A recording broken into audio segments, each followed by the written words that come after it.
আসসালামু আলাইকুম। আমাদের গ্রামটা আসলে আদর্শ গ্রাম। এই গ্রামে রয়েছে গ্রামের যে পরিবেশ, এটা সম্পূর্ণই আমাদের গ্রামে আসলেই বুঝতে পারবেন।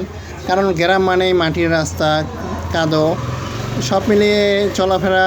মানে বর্ষাকালে আমাদেরকে এক হাঁটু কাদোর মধ্যে চাষি করতে হয়।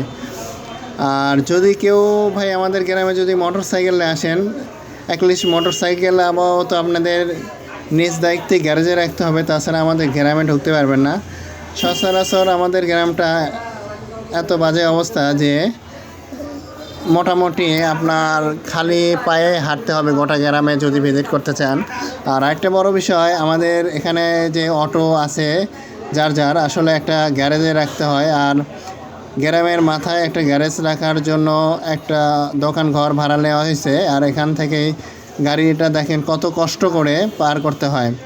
এমনকি গাড়ি পার করার জন্য দেখেন কাঠের যে তক্তা রয়েছে, তক্তা বিছিয়ে দিয়েছে, তারপরেও দেখেন 2 জন লোক লাগে পার করতে। আসলে আমাদের মতো এই অবস্থা